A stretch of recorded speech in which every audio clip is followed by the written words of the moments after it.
Bom, se vocês permitirem, caso haja mais alguma pergunta, eu queria fazer mais essa e até encerrar, mas enfim, quantas perguntas? Temos 13? Mais? Querem fazer em bloco aí, a gente já daí responde uma vez? Então fazem 2 perguntas aí, tudo bem? A gente encerrar? A minha também é bem rápida. Tem microfone. Então vamos fazer os 2 aí, o Guimarães e a Tereza. Tereza, você já está mais perto aí, pode falar, por favor. Oi, boa noite. Alô. Boa noite. A minha é bem rápida. É a respeito do habeas corpus que foi concedido a Roseli e ao Hélio. E que já foi, parece, 5 vezes para ser julgada no STJ. E eles engavetam e deixam a pauta, enfim. Isso me incomoda muito como cidadã. Então eu queria saber o que a gente pode fazer para isso ser mudado ou questionado. Porque é uma coisa que não vai acontecer nada com eles. Eles arranjaram esse habeas corpus quando ele era prefeito. Ele não é mais prefeito, já foi cassado. Ela nunca foi nada, além de ter o nepotismo e trabalhar junto. E isso está parado, entendeu? Então eu queria uma resposta do senhor, se existe alguma coisa que o cidadão pode fazer contra isso. Só uma informação adicional. Pelo que a gente sabe de imprensa, o habeas corpus teve liminar referida no tribunal, o mérito dele entrou em pauta realmente é um salvo-conduto para não ser preso, né? As investigações podem prosseguir, né? E de fato acho que 5 ou 6 vezes estava incluído em pauta e foi retirado. E agora então, a gente engavetado. tem até de imprensa que algumas vezes a própria Procuradoria de Justiça pediu para tirar, mas a gente não sei. Agora dizer. parece que foi engavetado. 3 vezes. 6 vezes. 3 vezes. 6? 5 ou 6? E agora engavetaram. O habeas corpus, como os demais juízes constitucionais, é o mais importante de todos eles. E, assim como os demais, ele é um instrumento à disposição do indivíduo contra a arbitrariedade e abuso do Estado. O habeas corpus existe, foi criado, né, surgiu na Inglaterra, em 1679, através do Habeas Corpus Act, e de lá para cá se difundiu pelo mundo. Às vezes muda um pouco o nome, mas ele existe em todo o mundo ocidental.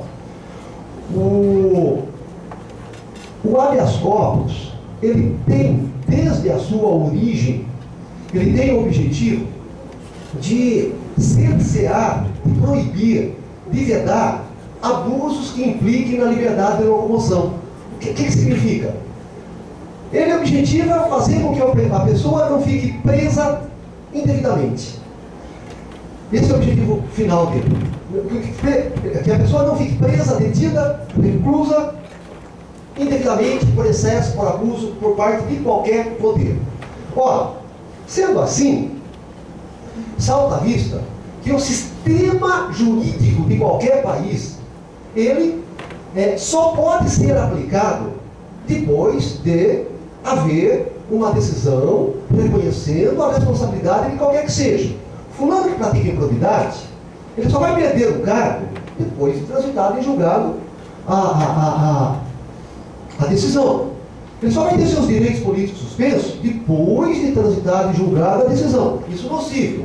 No crime, é a mesma coisa.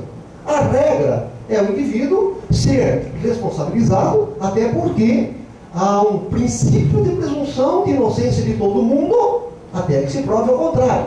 É uma disposição constitucional, não é o contrário. Aconteceu qualquer coisa por ele, depois não vê o que acontece. É o oposto. Essa é a regra. O nosso sistema normativo é assim. E, em regra, nos países ocidentais é assim. Ora, sendo a regra que o cumprimento da medida, da sanção, da represália, só pode ser feito ao final, passa a ser exceção o cumprimento da medida antes da decisão. Assim como no civil ou no civil é possível você bloquear os bens do cara para ele não gastar, até transitar em julgar a decisão e depois ver o que vai fazer, no crime, em algumas hipóteses, é possível o indivíduo ficar preso até aguardar o julgamento. Mas as hipóteses em que o indivíduo no crime ficará preso até o julgamento são expressas na lei.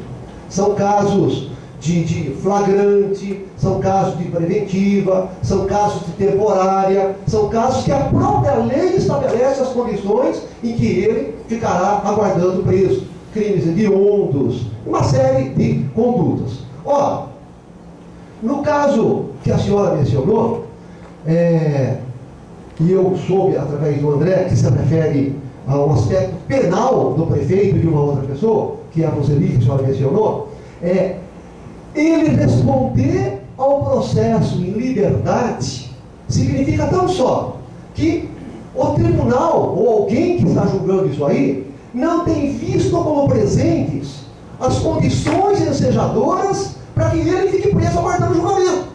Que condições ensejadoras?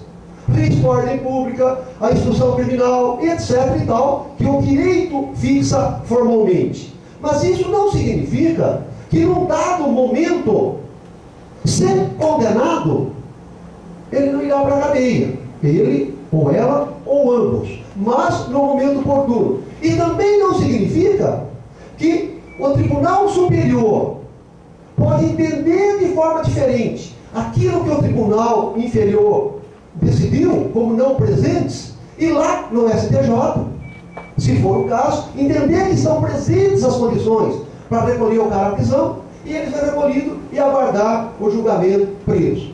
Então, ainda que nos cause, principalmente para quem é daqui, para quem é do município, para quem passou por isso e sofreu gravames, às vezes até pessoais em relação a isso, é muito difícil de se aceitar. Mas o Estado de Direito exige isso, viu? Regra, só prender depois de condenado. Exceção, prender, por isso é exceção, quando presente determinadas condições que exige aquela prisão. Que condições? Crime flagrante, crime grave, crime hediondo, está ameaçando testemunha, coloca em risco a instrução criminal, a ordem pública. Mas essa matéria é uma matéria que vai depender de prova e que o tribunal vai apreciar. E olha que interessante. O Hélio, o Roseli, impetraram o habeas corpus. Mas qualquer pessoa daqui poderia fazê-lo por ele. E aí não precisaria de advogado. Até um louco. Um maluco. Vai lá e faz o papel. O juiz pode conhecer de ofício sem ninguém pedir. Por quê? Porque tamanha a importância do controle da liberdade que o nosso ordenamento possibilita tudo isso a favor do indivíduo, enquanto não demonstrada a sua culpa, a sua responsabilidade. Depois não. Depois, se condenado, e se a pena for compatível, aí vai para a cadeia, vai cumprir a pena como outra pessoa qualquer. Tá bem? Grande aula. Guimarães, última pergunta então. Boa noite a todos e a todas. A minha pergunta é bem simples. A lei de responsabilidade fiscal, ela funciona? Ela existe ainda? E de que forma ela pode nos ajudar no controle social? Para mim essa para mim. Bom, a lei de responsabilidade fiscal existe, ela tem sido aplicada, né?